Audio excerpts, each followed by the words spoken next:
Hey there, I'm Brandon, and this is the Dirt Church Devotional. Let me ask you something. What guides your life, faith or circumstance? It's a good question, one that we'd probably like to answer one way, but the reality might be the other.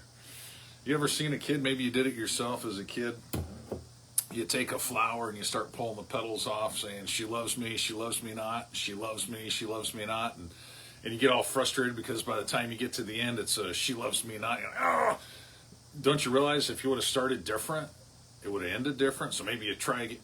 That's like living on circumstance. But we as believers are not called to live by circumstance. We're called to live by faith. Faith is trusting God for what you don't see and being confident that He's going to give and He's going to do.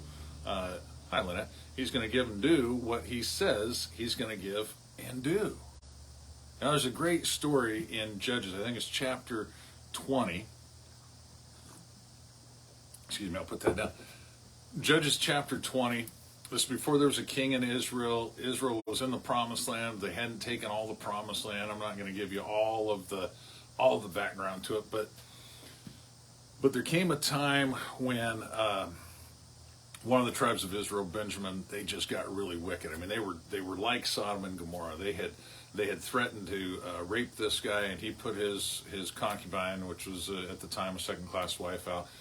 They raped her till the morning and left her dead.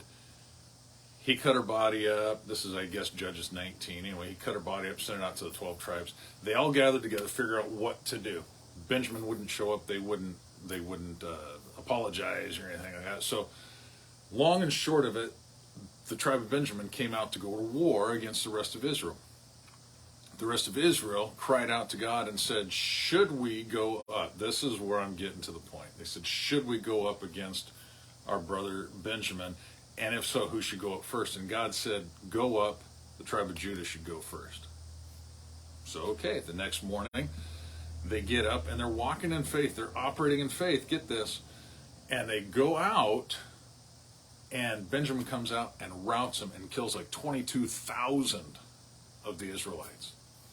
And so they go back to camp that night, and they're whipped, they're hurt, they're bleeding, they're beaten, the spirits are down.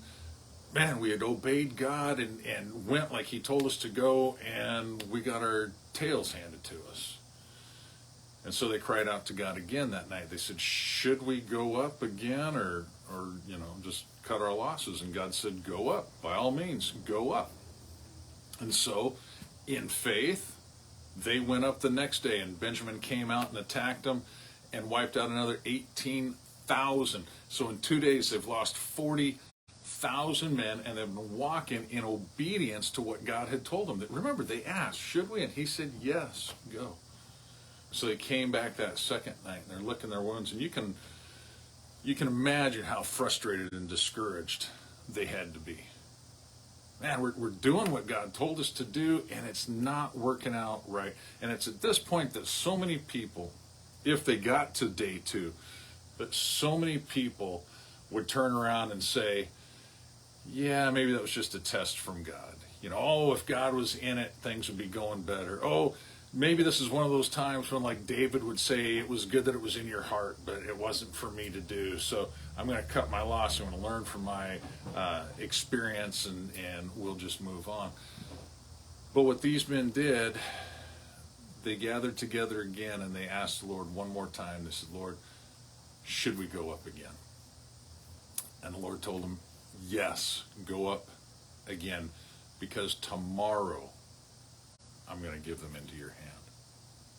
Now, I can imagine it was not a night full of rest. I can imagine fitful sleep at best. I can imagine what's going on in their heads as the enemy is telling them, hey, look, you got your butts handed to you the last couple of times. It's going to be a total wipeout. You're going to be totally devastated. Your wife is going to be a widow, and your sons are going to be orphans, and it's not worth it.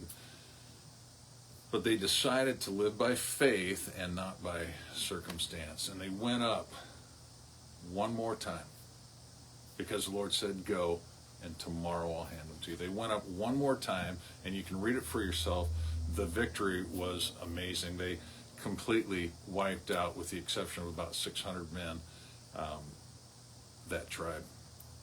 God gave them the victory. So my question to you is, in your life, in your walk, are you walking by faith or are you walking by circumstance? Because see, faith is what pleases God. Faith, regardless of the circumstance, is what honors God. That's what puts a smile on his face, and that's what opens the door to blessing. We need to understand that not every day, even though I'm walking by faith, not every day is going to be a great day, and not every day is going to be a fun day, and not every day is going to be a mountaintop experience. But if I walk by faith, I know I can please God. The Bible says in Hebrews that it takes faith to please God. And without faith, we will never see his face. Wow. Face and faith, hard to say together. It's impossible to please God without faith. So, in your life, I challenge you, I encourage you, make a commitment to live by faith, not by circumstance. Understand that Satan, man, he'll throw all sorts of stuff to mess with the circumstances of your life. The Bible tells us that what we see with our eyes, that's temporary, but what's eternal is unseen, and that has to be grasped by faith. All right, Lord bless you. Have a great day. You can share this if you like. Don't if you don't want to. Chew on it, though. Until I see you next time.